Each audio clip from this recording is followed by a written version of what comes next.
اللہ الرحمن الرحیم۔ یوٹیوب کے پیارے ناظرین، السلام علیکم ورحمۃ اللہ وبرکاتہ۔ حضرت سیدنا ابو محمد سلیمان اعمش کوفی تابعی علیہ رحمۃ اللہ القوی فرماتے ہیں، میں حج بیت اللہ کے لیے حاضر ہوا۔ دوران طواف ایک شخص کو دیکھا کہ غلاف کعبہ کے ساتھ چمٹا ہوا کہہ رہا تھا، یا اللہ پاک مجھے بخش دے، اور میں گمان کرتا ہوں کہ تو مجھے نہیں بخشے گا۔ میں اس کی اس عجیب سی دعا پر بہت متعجب ہوا کہ سبحان اللہ العظیم، آخر اس کا ایسا کون سا گناہ ہے جس کی بخشش کی اس کو امید نہیں؟ مگر میں طواف میں مصروف رہا۔ دوسرے پھیرے میں بھی سنا تو وہ یہی کہہ رہا تھا۔ میری حیرانی میں مزید اضافہ ہوا۔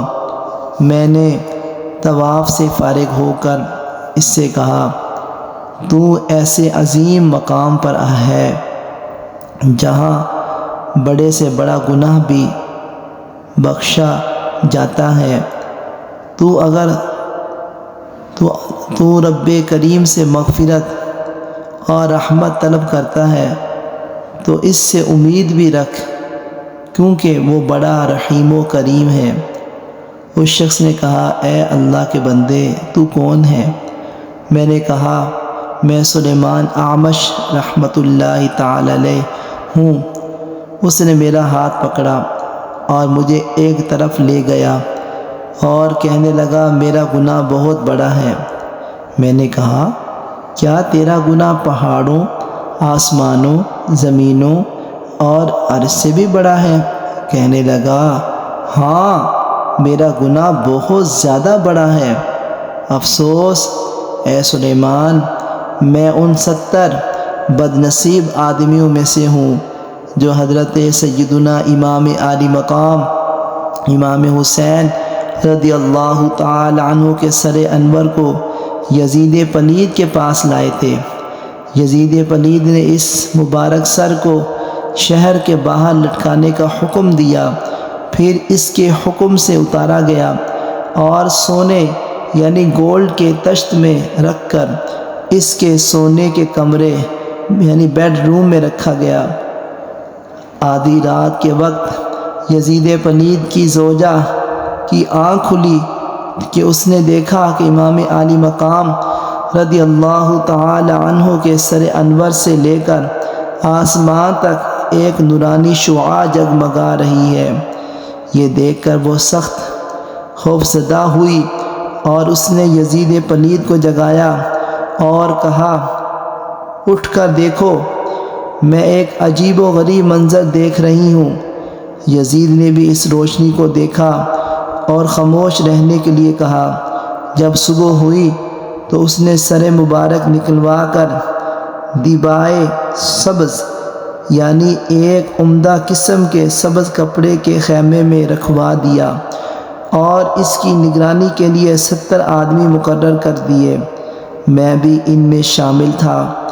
پھر ہمیں حکم ہوا، جاؤ کھانا کھاؤ۔ جب سورج غروب ہو گیا اور کافی رات گزر گئی تو ہم سو گئے۔ میں نے دیکھا کہ آسمان پر ایک بڑا بادل چھایا ہوا ہے اور اس میں سے گڑ گڑاہٹ اور پروں کی پھڑ پھڑاہٹ کی سی آواز آ رہی ہے۔ پھر وہ بادل قریب ہوتا گیا یہاں تک کہ زمین سے مل گیا اور اس میں سے ایک مرد نمودار ہوا جس پر جنت کے 2 حلے تھے اور اس کے ہاتھ میں ایک فرش اور کرسیاں تھیں۔ اس نے وہ فرش بچھایا اور اس پر کرسیاں رکھ دیں اور پکارنے لگا، اے ابو البشر، اے آدم علیہ نبینا وعلیہ الصلاۃ والسلام، تشریف لائیے۔ ایک نہایت حسین و جمیل بزرگ تشریف لائے اور سر مبارک کے پاس کھڑے ہو کر فرمایا، سلام ہو تجھ پر اے اللہ کے ولی، سلام ہو تجھ پر اے بقیت الصالحین، زندہ رہے تم سعید ہو کر شہید ہوئے تم طرید یعنی خلف ہو کر پیاسے رہے حتیٰ کہ اللہ پاک نے تمہیں ہم سے ملا دیا۔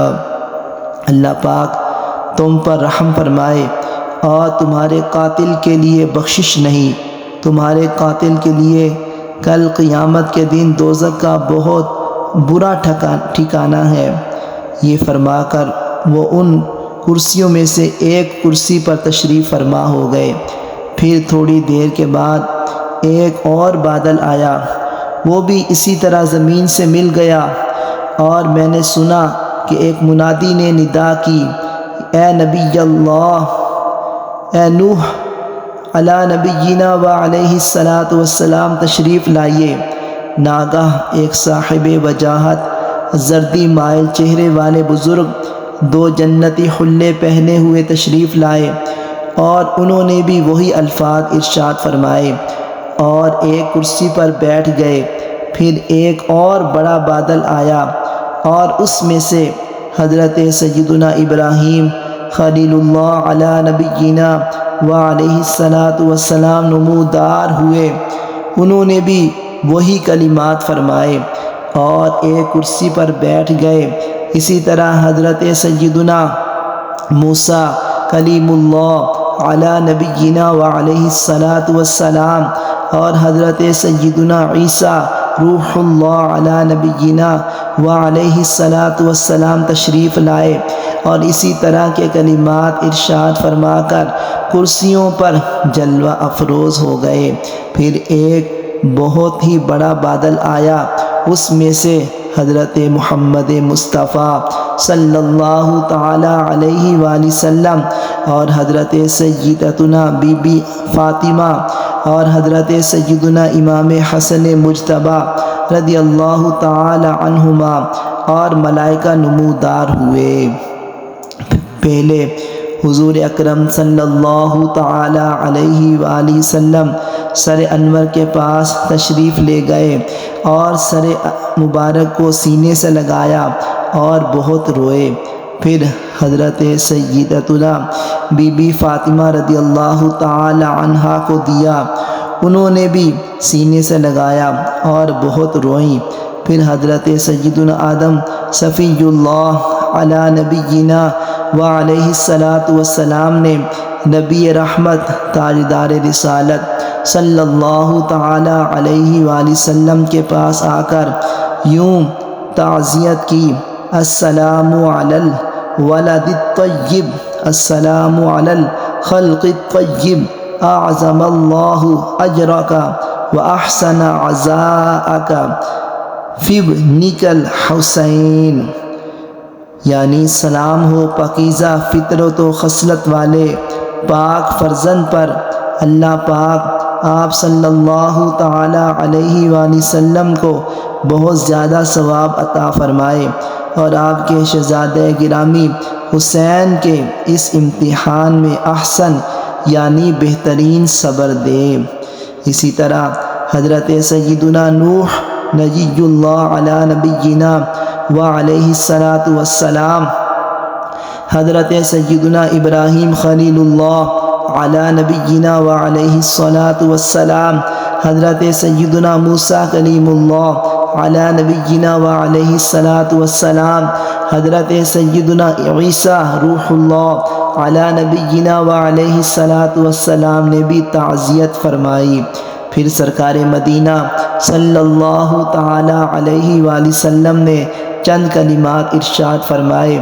پھر ایک فرشتے نے اللہ پاک کے حبیب صلی اللہ تعالی علیہ وآلہ وسلم کے قریب آ کر عرض کی، اے ابو القاسم صلی اللہ تعالی علیہ وآلہ وسلم، اس واقعہ حائلہ سے ہمارے دل پاش پاش یعنی ٹکڑے ٹکڑے ہو گئے ہیں۔ میں آسمان دنیا پر موکل یعنی ذمہ دار ہوں۔ اللہ کریم نے مجھے آپ صلی اللہ تعالی علیہ وآلہ وسلم کی اطاعت یعنی جیسا فرمائے ویسا کرنے کا حکم دیا ہے۔ اگر آپ صلی اللہ تعالی علیہ وآلہ وسلم مجھے حکم فرمائیں تو میں ان لوگوں پر آسمان ڈھا دوں، اور ان کو تباہ و برباد کر دوں۔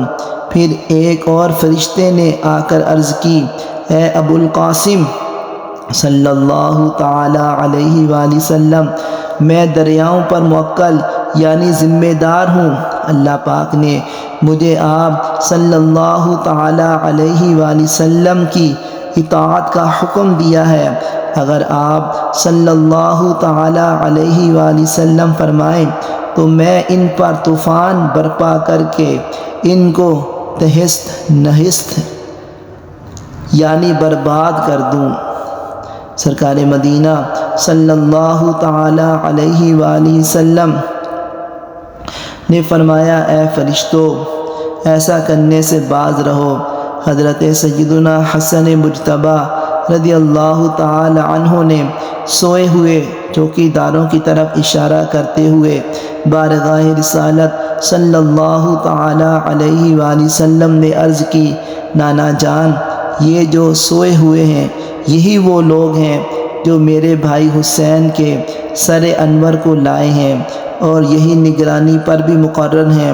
تو نبی پاک صلی اللہ تعالی علیہ وآلہ وسلم نے فرمایا، اے میرے رب کے فرشتوں، میرے بیٹے کے قتل کے بدلے میں ان کو قتل کر دو۔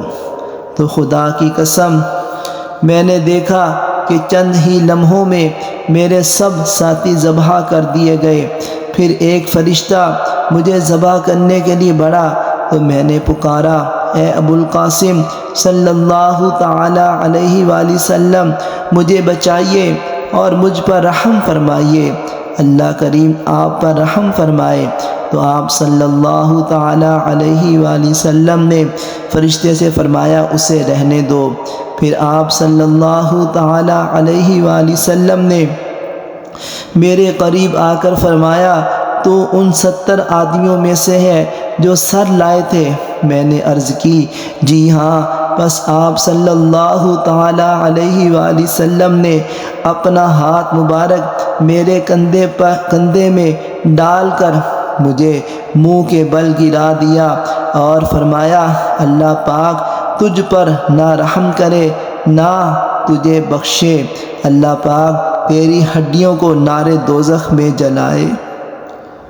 تو یہ وجہ ہے کہ میں اللہ پاک کی رحمت سے نا امید ہوں۔